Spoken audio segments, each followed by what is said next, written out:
Hey guys, Tammy here. And in this video, I'm going to give you 5 tips for successful negotiation with a narcissist. Okay, I did a video a few days ago about mediation. And so we're going to go into mediation and you need to negotiate, or even if you're just trying to negotiate a settlement or whatever you're trying to negotiate with them, parenting issues, any of that, I'm going to give you 5 tips for being able to do that successfully, because negotiating with a narcissist is very different from negotiating with someone who doesn't have a high conflict personality, as you probably have already figured out if you're on this channel and finding me.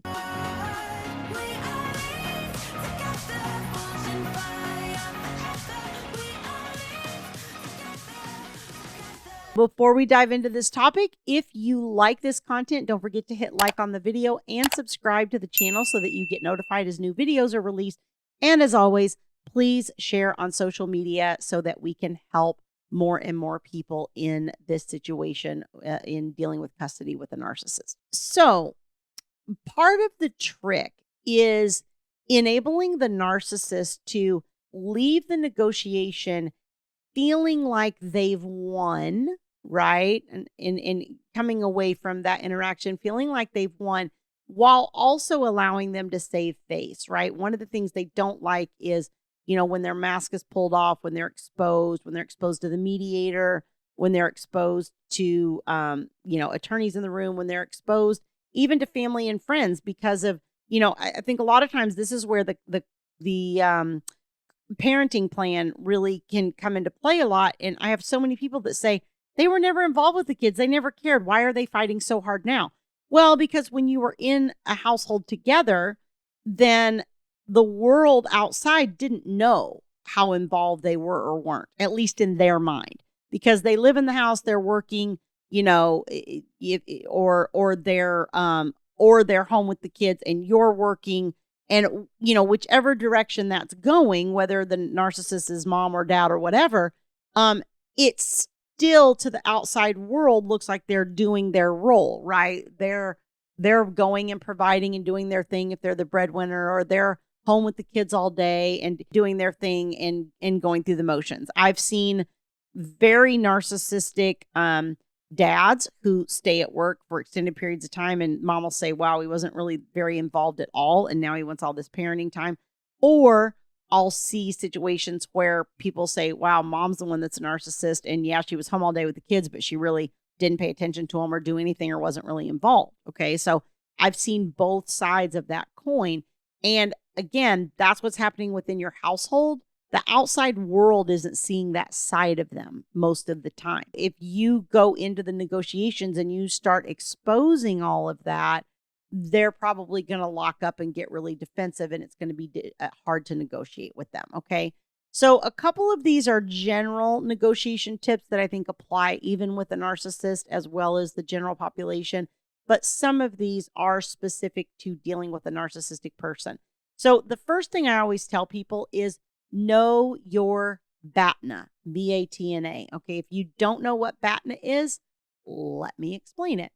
BATNA is the acronym for Best Alternative to a Negotiated Agreement. What is going to be your best alternative? Okay, your best alternative to a negotiated agreement. So if I'm sitting down with you and we're trying to negotiate agreement, if we don't reach agreement, then what's my best alternative? And in a child custody situation, that comes down to essentially knowing what is the court likely to do in this situation? What range of outcomes do I think I'm facing in the court?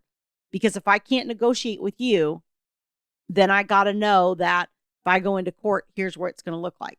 And I think this is a difficult thing in particular for a narcissist, because they tend to be a little bit grandiose, right? And they tend to think more highly of themselves than they should. So sometimes negotiating with them can be a little more difficult because they think, well, if I go in front of the judge, I'm going to get all these things I'm asking for. And a lot of times, even if they don't think that, they'll try to convince you that they think that. Because if I can make you think that I'm going to win, if I go into court, then I've got the advantage over you, right? I have so many times where people say, well, the other person said this. And it's like, that's not true. I mean, I had that happen in my very own case. when I first met Thomas and first started going through my divorce, I didn't know anything about this. I mean, you guys, I worked as a financial analyst at Qualcomm. I didn't know anything about any of this 15 years ago, 16 years ago, however long it's been. So my ex-husband would throw out things like, oh, well, if we go to court, blah, blah, blah, blah. And then I would go back and say to Thomas, my late husband, if you don't know who that is, you can go back on the channel further and look it up. But essentially, he's a family law attorney, passed away last year. And I would go back to him and say, hey, my ex says blah, blah, blah, blah. And he'd be like, that's not true. And I'd be like, really? And he's like, no, that's not true at all. That's not what the court would do. And that's when it really started, like, the glasses sort of started coming off for me, right? Where I was like, oh my gosh, he's lying. He's lying all the time. He's lying about everything. He's lying to manipulate me. That was really my journey into figuring out that he had narcissistic personality traits and the extent of what I was dealing with. Okay. So know what your BATNA is, because if you don't know, you're at the mercy of them trying to manipulate you and make you think what your BATNA is, which is probably not reality. Okay. You also want to kind of make things their idea, or make them think it's their idea as much as you can, or give them two alternatives. And one of the things that I like to do is say, well, would you like to do this or would you like to do that? Like, let's say we're talking about rescheduling the child's doctor appointment. And you say, I'm not available on that day.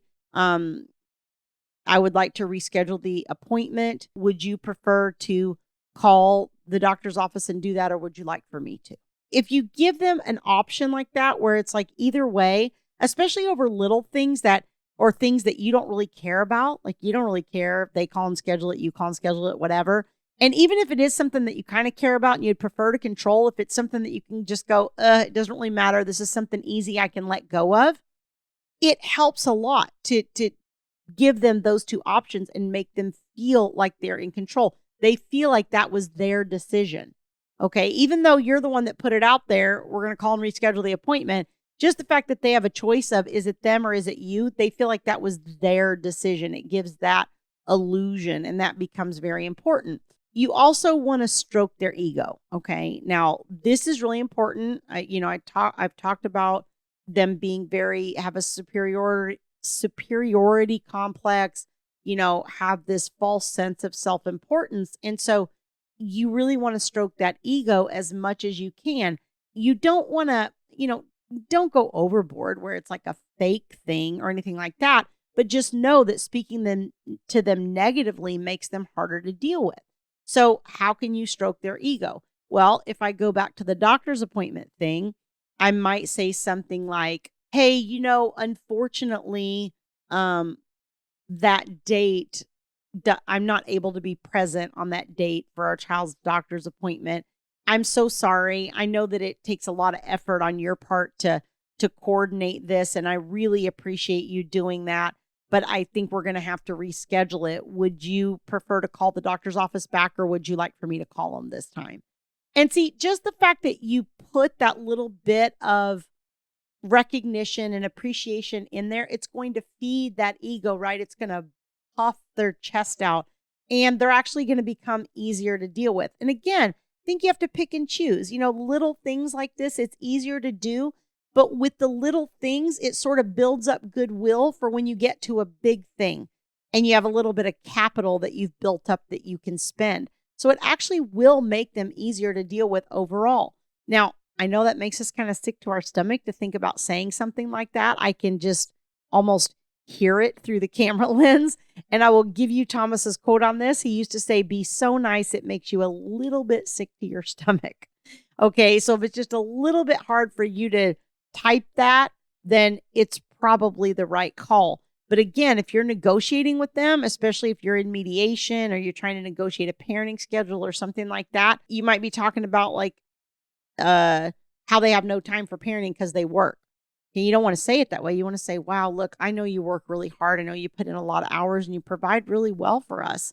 And I know that makes getting the child to school really, really difficult. So how about if you either bring the child back at 7 p.m. on Sunday evening, or at 5 a.m. Monday morning. And that way I can make sure that, the child gets to school. Which one of those would work better for you? Something along those lines. I mean, you might not want your child coming back at 5 a.m., right? But I'm just throwing out an idea so that you can kind of see how I'm using that, right? To kind of stroke their ego as opposed to using it in a negative way. Number 4 is don't be bullied.